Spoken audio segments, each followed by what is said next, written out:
आप लोगों को लगता होगा गूगल बड़ी कंपनी है, फेसबुक बहुत बड़ी कंपनी है। जिस लेवल पे नोकिया थी, अब गूगल और फेसबुक वहां पहुंच चुके हैं। किसी भी दिन, किसी भी समय उनको डिसरप्ट कर दिया जाएगा। हम लोग को नोकिया के टाइम नहीं लगता था ये चीज। जब नोकिया बिकी थी सम $300 मिलियन में, मैंने एक सर पकड़ा, मैंने कहा क्यों बिक गई। लेकिन मैं कभी ये सवाल ही नहीं पूछता था कि यार लोगों के पास, सबके पास एंड्रॉइड फोन है, नोकिया किसके पास है, तो ये अंदाजा मुझे लग जाना चाहिए। But it was a surprise for me, because मैं एज अ कंज्यूमर दिमाग में ब्रांड सिस्टम 1 में बैठा हुआ था, सिस्टम 2 देखता, बट सिस्टम 1 ने सोचा अरे कैसे बिक गई, क्यों बिक गई। और अगर ये लोग नहीं डिसरप्ट होते हैं किसी और कंपनी से, तो टोनी कहते हैं इनको रेगुलेशन द्वारा डिसरप्ट कर दिया जाएगा। नमस्कार दोस्तों, स्वागत है आपका बिल्ड में। How to build a product, a new kind of service. पैसा प्रोड्यूस होता है मेहनत से। मेरे पास कोई ऐसा सामान है या कोई ऐसी सर्विस है जो मैं आपको दे सकता हूँ और उसके बदले में आप मुझे पैसा दे सकते हैं। मुझे अभी भी वो चीज़ समझना है जब कैसे धीरे धीरे दुनिया में पैसा आया। आज तो ट्रिलियंस ऑफ डॉलर्स पूरी दुनिया में हैं। तो जो पैसा है वो मेहनत के बदले में हमको मिलता है, हम देते हैं। किसी को अगर अपना बिजनेस खड़ा करना है तो वो बैंक के पास जाता है। बैंक ऐसे लोगों को पैसा देता है जिसको उनको लगता है कि ये फटाफट अपना बिजनेस बढ़ा लेगी और हमको पैसा वापस करेगी, इंटरेस्ट के साथ पैसा वापस करेंगे। लेकिन कौन से लोग हैं जो पैसे को लेकर के एक बिजनेस क्रिएट करते हैं, अपने पास भी ढेर सारा पैसा रखते हैं और बैंकों को भी वापस करते हैं? कौन से टाइप के लोग हैं? वो टोनी फैडल जैसे लोग हैं और जेफ बेजोस जैसे लोग हैं। परसों हमने पढ़ा था किस तरह से टोनी फैडल कहते हैं कि मैंने अमेज़ॉन में जेफ बेजोस को बोला था कि मैं फ़ोन नहीं बनाऊंगा, मेरे हिसाब से फ़ोन सक्सेसफुल नहीं हो सकता, लेकिन उन्होंने बनाया। आज का टॉपिक होगा at the peak of disruption. At the peak of disruption. अब तक जो हम समझे हैं वो ये कि अगर हम अपने प्रोडक्ट को थोड़ा थोड़ा इवॉल्व करें तो उसको एवोल्यूशन बोलते हैं, और वो करना चाहिए। जब भी आप कोई रेवोल्यूशनरी प्रोडक्ट ला रहे हैं, अगर आप कोई डिसरप्शन क्रिएट कर रहे हैं अपने प्रोडक्ट से, तो सब कुछ एक साथ मत कर दीजिए। उसको धीरे धीरे कई बैचेस में करिए, जैसे आईपॉड के साथ किया। अच्छे बिजनेसमैन से मेरी बात हो रही थी, बहुत अच्छे बिजनेसमैन से, तो उन्होंने मुझे एक सूत्र दिया था। वो कहते हैं जैसे किसी की लॉटरी लग जाती है ना, कोई आदमी किसी की लॉटरी लग जाती है, ऐसे ही एक बहुत बड़ी लॉटरी लगना है अगर आपको अच्छे एम्प्लॉयज मिल गए तो। लेकिन अच्छे एम्प्लॉयज किसके पास जाते हैं? अच्छे बॉसेस के पास। लेकिन अच्छा बॉस मतलब शरीफ आदमी नहीं। अच्छा बॉस मतलब जो काम में बहुत ज्यादा इन्वॉल्व्ड है, अपने काम को सीखना चाहता है, उसका फ्यूचर समझना चाहता है, वो है अच्छा बॉस।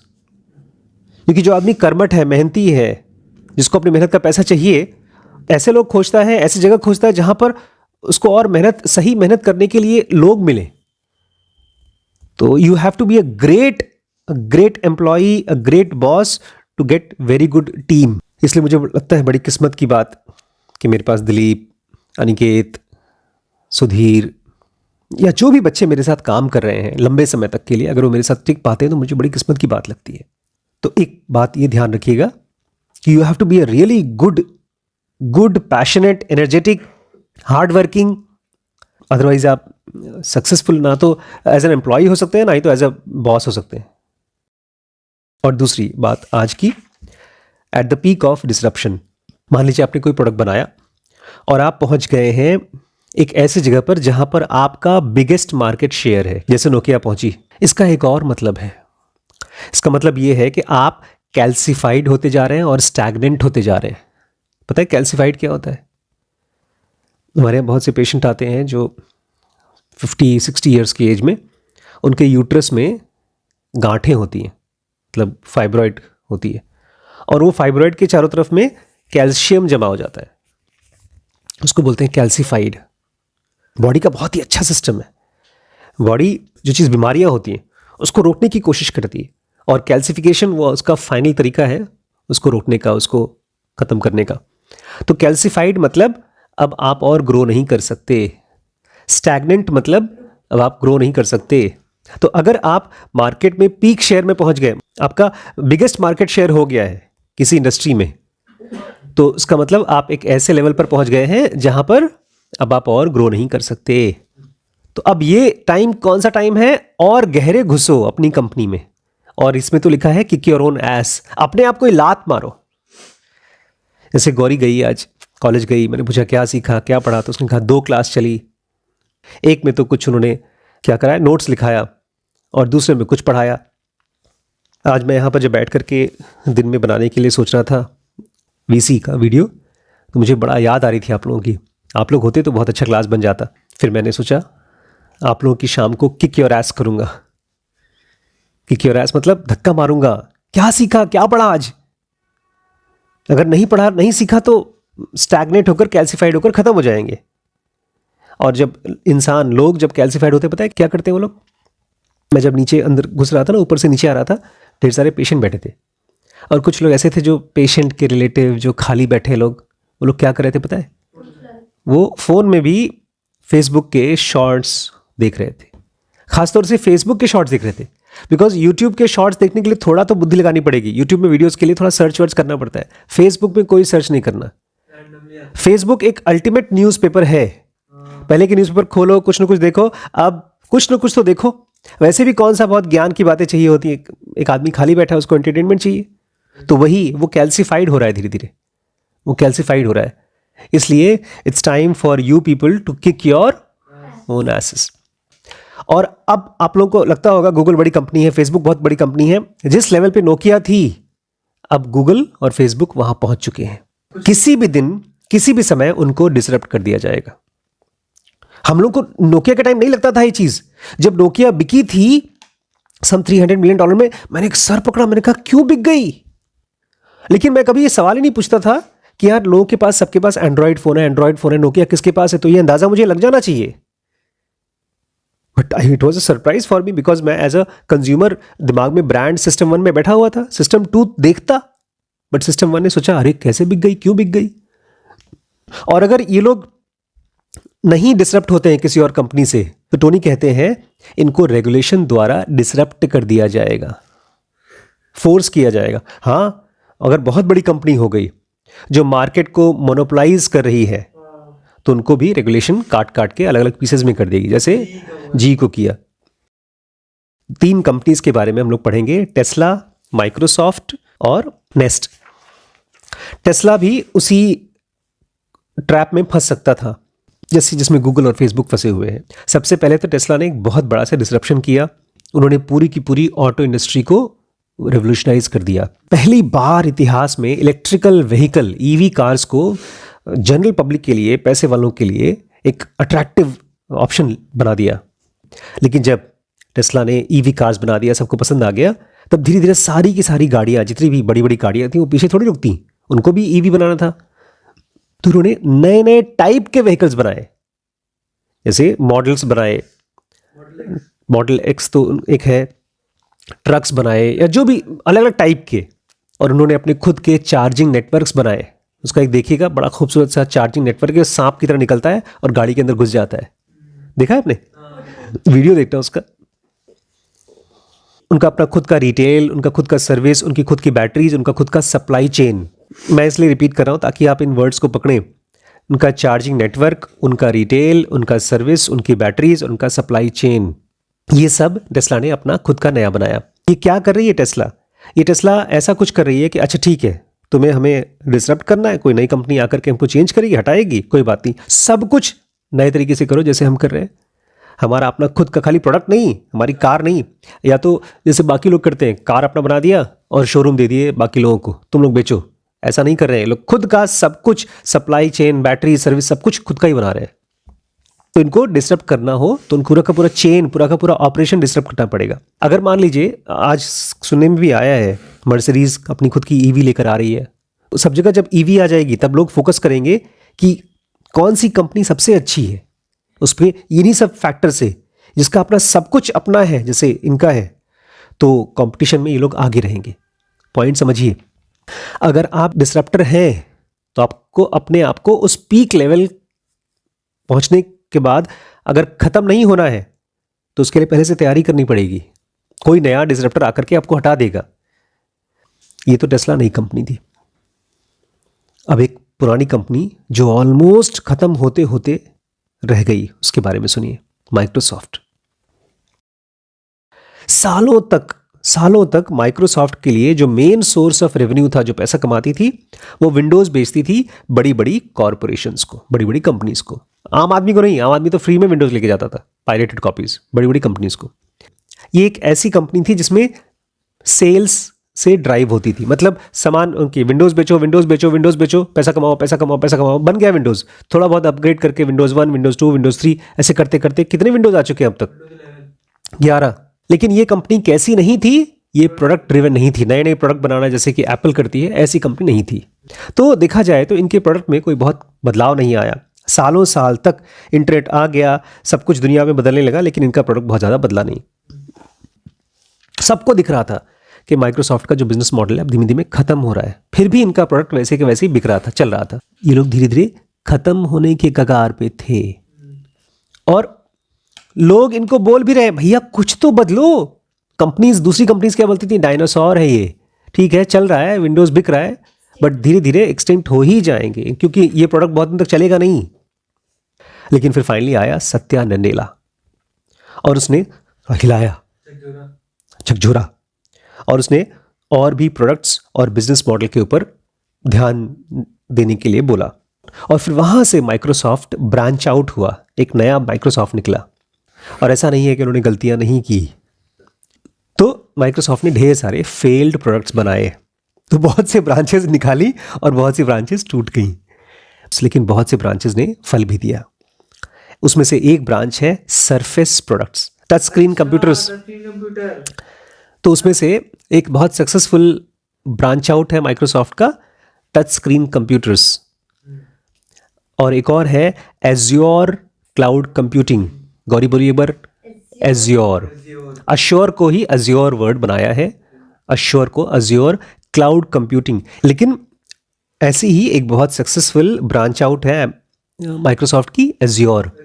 एक तरफ सरफेस प्रोडक्ट्स, जिसमें कि अभी तक सुना है कभी प्रोडक्ट बनाता हो माइक्रोसॉफ्ट, लेकिन अब सुन लीजिए, आप कभी खरीदता हो तो बोले बड़े पापा मुझे एक सरफेस कंप्यूटर चाहिए माइक्रोसॉफ्ट का। हम जैसे लोग खरीद रहे हैं। हाँ, अपने काम के लिए। उन्होंने एक अपना जो पहले का उनका कैश काउ था, कैश काउ क्या होता है? जो पैसे ला के देता है, जो पैसा ढेर सारा कमा के देता है, उसको बोलते हैं कैश काउ। जैसे अभी हम लोगों के यहाँ डीप नॉलेज में जो कैश काउ है, उसमें आप लोग इन्वॉल्व ही नहीं है। कोर्सेस आप लोग बोलते हैं कि जैसे आप खास तौर से बोल रहे हैं, मैं अपना बना रहा हूँ, चैनल बना रहा हूँ, वो ग्रोथ होगा, लेकिन उस ग्रोथ के बाद क्या बिजनेस प्लान है, क्या मॉडल है, गॉड नोज। इसलिए मैं वापस आ गया। कब आए? अभी दिख नहीं रहे, आपके चरण कहाँ है? आपके लिए मैं इनविटेशन कार्ड भेजता हूँ। तो अब उन्होंने क्या कर दिया, अपने विंडोज़ को, ऑफिस को, जो उनका ऑफिस बिकता था उसको ऑनलाइन सब्सक्रिप्शन मॉडल कर लिया कि आप मंथली पेमेंट करिए। टोनी फेडल कह रहे हैं अब माइक्रोसॉफ्ट कहाँ से निकल रहा है, उनके अपने होल में से, नीचे होल में फंस गया था। कहाँ से निकल रहा है? स्टैग्नेंट स्वैम्प में से, जो बदबूदार गुफा है, जो बदबूदार गुफा होती है, उसमें से धीमे धीमे माइक्रोसॉफ्ट बाहर निकल के आ रहा है और अब इनोवेटिव, इमेजिनेशन ग्रैबिंग प्रोडक्ट्स बना रहा है। नए नए जो हमारे इमेजिनेशन को पकड़ते हैं, ऐसा प्रोडक्ट्स जैसे होलोलेंस और सरफेस प्रोडक्ट्स। ये नई चीज़ मुझे पता चली, मुझे पता ही नहीं था आज तक। एक तरह से माइक्रोसॉफ्ट भी एप्पल बनने की कोशिश कर रहा है, और अगर नहीं करेगा तो धीरे धीरे खत्म हो जाएगा। तो हम लोग जब सुनेंगे ना ऐसा माइक्रोसॉफ्ट के बारे में कि अरे खत्म होने वाली थी, चलो बच गई, कोई बात नहीं, तो हमको बड़ी दया आएगी उनके ऊपर। तो टोनी फेडल कहते हैं दुनिया के ज़्यादातर फाउंडर्स मरेंगे कि काश हम भी उस लेवल तक पहुंच जाएं जहां पर हमारी कंपनी को लोग ऐसा बोलें कि अरे खत्म होने वाली, खत्म होने वाली, खत्म 20 साल से खत्म ही नहीं हो रही है। नहीं समझे? अरे कुछ लायक बनो, माइक्रोसॉफ्ट से कुछ सीखो, खाली उनको बुराई मत करो, उनको बारे में मत सोचो कि खत्म हो रहा है। वो एक बहुत बड़ी कंपनी, आप किसी दिन उस लेवल तक पहुंच जाएंगे। उस लेवल तक तो छोड़ो, थोड़े लेवल तक भी पहुंच जाएंगे तब भी बहुत बड़ी बात होगी। बट कल भी मैं यही बोल रहा था आपको, कुछ करो, कुछ करो, खाली जाकर के खपड़ेल मार्केट में कपड़े मत खरीदो।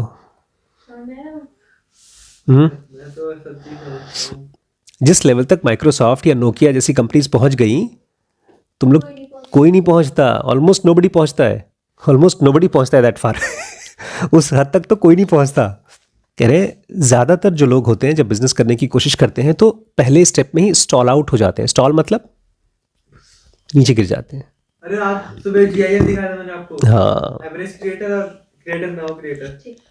अब एक बहुत फैक्ट बात बोल रहे हैं जिसको हम लोग देखना भी नहीं चाहेंगे, दिखा तो रहे हैं लेकिन देखना नहीं चाहेंगे फिर भी, और अभी जब मैं पढ़ लूंगा आप लोग सुन लेंगे तो आप मुंह उधर कर लेंगे।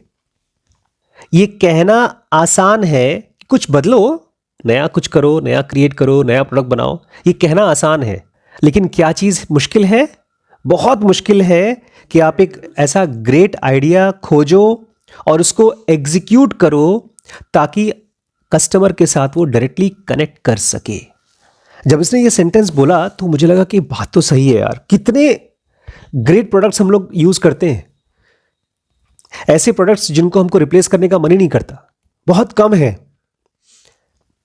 जैसे कोई नया प्रोडक्ट आता है हमको लगता है नया ट्राई कर लेते हैं, बहुत कम ऐसे प्रोडक्ट्स हैं जो ग्रेट आइडिया हो और बहुत अच्छे से एग्जीक्यूट किए गए हो, जो कस्टमर के साथ कनेक्ट होते हो। खैर, अगर आपको ग्रेट आइडिया कैसे चूज किया जाता है तो उसके लिए भी हम आगे पढ़ेंगे इसी सीरीज में, how to spot a great idea. अच्छा, क्यों ऐसा होता है कि बड़ी बड़ी कंपनीज, ढेर सारा पैसा बैंकों के पास भी, लोगों के पास भी होने के बावजूद ग्रेट प्रोडक्ट्स नहीं निकल के आते? उसके पीछे की वजह क्या है? बड़ी बड़ी कंपनीज है।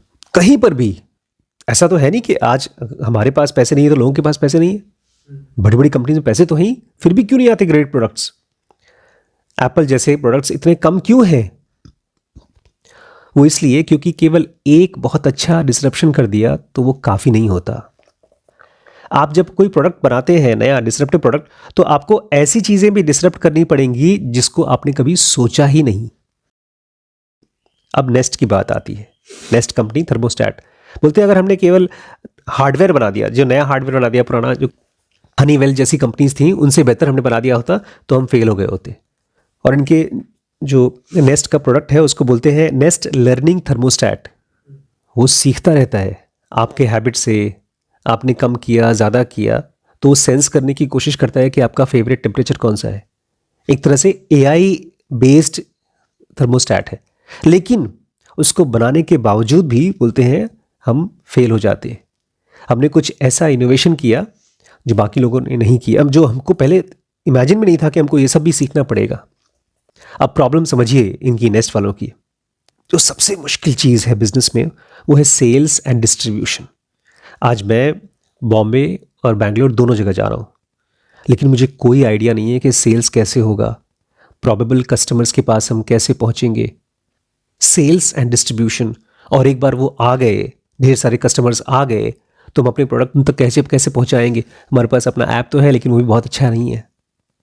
अगर पैसे आ भी जाते हैं, मान लीजिए मेरे पास 50 करोड़ 100 करोड़ आ भी जाते हैं, तो भी मुझे पता नहीं है कि मैं सेल्स और डिस्ट्रीब्यूशन कैसे इनोवेट करूंगा। बोलते हैं उस ज़माने में जब हमने नया नया बनाया था नेस्ट का प्रोडक्ट, तो लोग थर्मोस्टेट खरीदने के लिए दुकानों में नहीं जाते थे।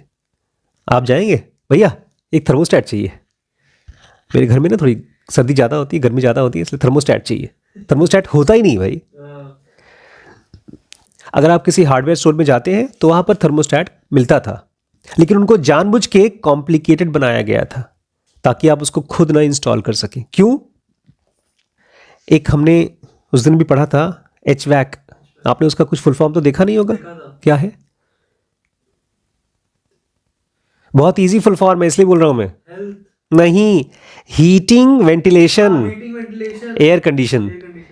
HVAC टेक्नीशियन, जो लोग ये जो AC हीटिंग, सर्दियों में घर को हीट करने का सिस्टम और वेंटिलेशन बनाने का सिस्टम और AC का सिस्टम, ये जो काम करते हैं उनको बोलते हैं HVAC technicians. Heating, ventilation, AC। और ये बोल रहे थे जो बाकी कंपनीज के थर्मोस्टेट हैं वो ऑनलाइन भी नहीं बिकते थे। क्यों? क्योंकि अगर ऑनलाइन बिकेगा तो जो टेक्नीशियंस ढेर सारा पैसा बढ़ा के आपसे लेते हैं, वो प्रोडक्ट तो मिलता है 100 रुपये का, लेकिन वो आपसे लेते हैं 2000 रुपये। बाकी 1900 रुपये कौन लेता है? टेक्नीशियंस लेते हैं, उनको भी कमाना था, इसलिए ऑनलाइन नहीं बिकता। ये दूसरे की बात चल रही है, अभी नेस्ट की बात नहीं चल रही है। अब कंपनीज क्यों ऐसा करती है कि इतना बढ़ा बढ़ा के बेचने देती है? सुनिए, अगर आपका थर्मोस्टेट टूट गया तो आप फ़ोन करेंगे कि हमारा थर्मोस्टेट ख़राब हो गया, आ जाओ ठीक कर दो।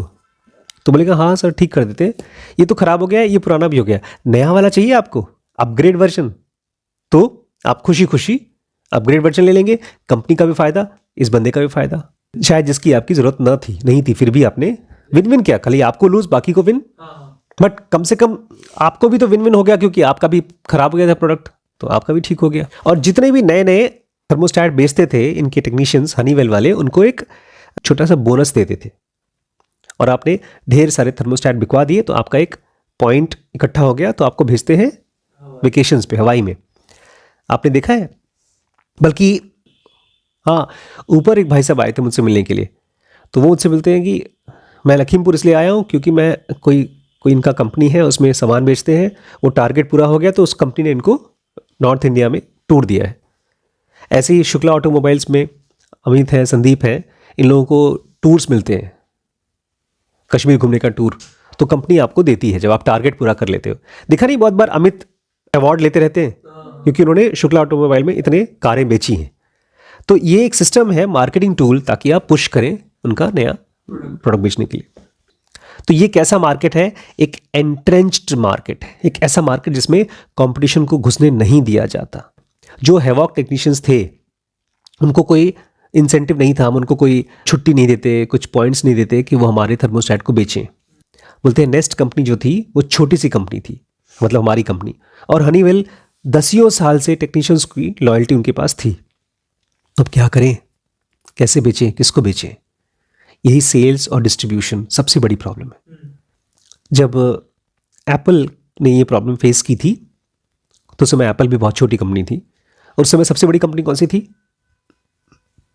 जिस समय एप्पल को अपना प्रोडक्ट्स बेचना था? एक तरफ स्टीव जॉब्स और दूसरी तरफ बिल गेट्स। ये दोनों की फेवरेट कंपनी कौन सी थी जिसमें चाहते थे हमको नौकरी मिल जाए या वो कंपनी हमको खरीद ले, हमारी कंपनी को? IBM। और IBM किसको बेचती थी अपने कंप्यूटर्स? बड़ी बड़ी इंस्टीट्यूशंस को, क्योंकि उनके कंप्यूटर्स भी बड़े बड़े होते थे। ये इन लोगों ने बोलना शुरू किया डेस्कटॉप कंप्यूटर, डेस्कटॉप बड़े बड़े लोगों को नहीं बेचा जाता। इन लोगों ने पहली बार कहा ठीक है यार, बड़े बड़े लोगों के पास बड़े बड़े लोग जाते हैं, हम लोग ऐसा प्रोडक्ट बनाएंगे जो कॉमन मैन खरीदेगा। IBM पता है IBM का full form? Intelligent business machine नाम था उसका, IBM। ये वहीं से ट्रिक लिया इन्होंने। बोलते हैं जो पहला चैनल है, जो एग्जिस्टिंग चैनल था, वहां तो हम अपना सामान बेच नहीं सकते थे, इसलिए हमको नया मार्केट बनाना था उनको बाईपास करके। तो हम उन घरों में घुसे जहां पर लोग थर्मोस्टेट्स खरीदते ही नहीं थे, जिनको आइडिया ही नहीं है कि थर्मोस्टेट लगता भी है, ऐसे घरों में जाएंगे हम। जैसे डेस्कटॉप कंप्यूटर्स किसने खरीदा? कॉमन मैन ने, जो पहले कभी IBM से पहले कभी कंप्यूटर खरीदते ही नहीं थे। और हमने वहां पर थर्मोस्टेट बेचना था जहां पर पहले कभी थर्मोस्टेट बिका ही नहीं। तो सबसे पहला रिटेल पार्टनर जहां से हमने अपना थर्मोस्टेट बेचा वो कौन थे? Best by. जैसे आपका ये बड़े बड़े रिटेल की शॉप होती है, बेस्ट बाय जानते हैं कैसी होती है, क्या है?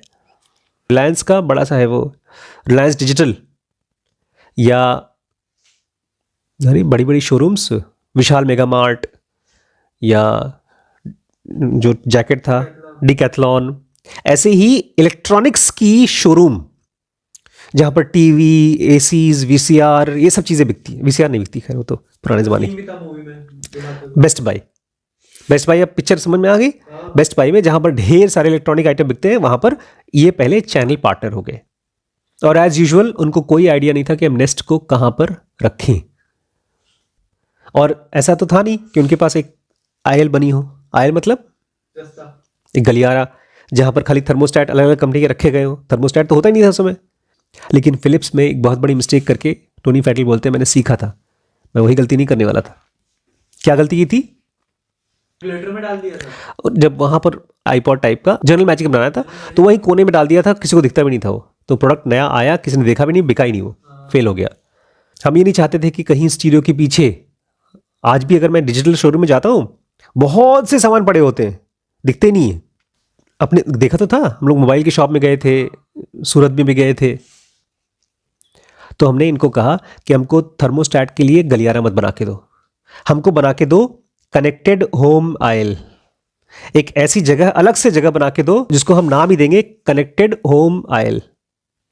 तो उनके पास कनेक्टेड होम आयल था नहीं, उसको इन्होंने इन्वेंट किया, अपने हिसाब से डिज़ाइन किया। बोलते हैं बेस्ट बाय को हम चेंज करने के लिए हमने थर्मोस्टेट नहीं बनाया था, लेकिन क्या करें, हमको बेस्ट बाय को डिज़ाइन ही बदलना पड़ा, तब जाकर के हमारा नेस्ट बिकेगा। और एक और बड़ी सीक्रेट है डिसरप्शन की, अगर आपने सही तरीके से डिसरप्ट कर दिया और अपने प्रोडक्ट को बेच पाए तो आपका एक डिसरप्शन नए वाले डिसरप्शन को रास्ता बना के दे देगा। आपका एक रेवोल्यूशन, आपका एक प्रोडक्ट दूसरे को डोमिनो इफेक्ट में ला के देगा, जगह देगा। लोग आपके ऊपर हंसेंगे, बोलेंगे ऐसे कैसे हो सकता है कि तुम एक प्रोडक्ट तुम वायरल करो तो दूसरा भी हो जाएगा। लेकिन इसका मतलब यह है कि आपके ऊपर हंस रहे हैं ना, इसका मतलब आपके ऊपर ध्यान दे रहे हैं। आपका लास्ट सेंटेंस अगर आपने डिसरप्ट कर लिया, इसका मतलब आपने कोई ऐसी चीज़ खोज ली जो कि वर्थ इट थी, बहुत कीमती थी।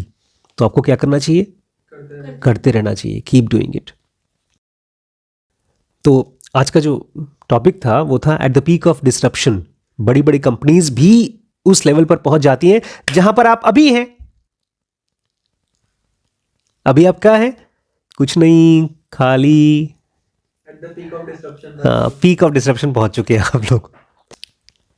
एक एक बूंद, जैसे शहद कैसे बनता है, एक मधुमक्खी जाती है कम से कम 50 फूलों के पास और जरा जरा सा चूस चूस के लाती है और शहद इकट्ठा करती है। अपने टाइम में से वैसे ही शहद निकालिए, डू समथिंग।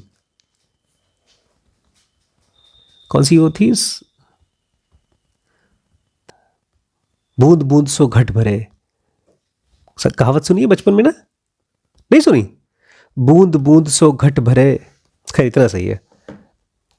हम लोग सोचते हैं देखेंगे, हमारा मन का, पैशन का कुछ कुछ काम करेंगे, बट एक एक वीडियो में बनाता हूं।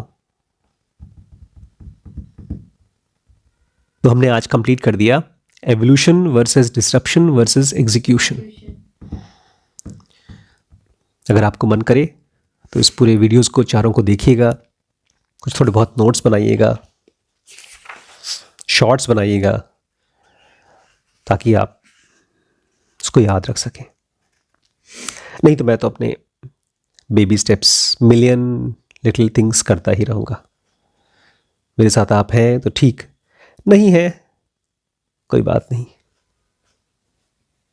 कुछ दिन का साथ रहा, अच्छा लगा।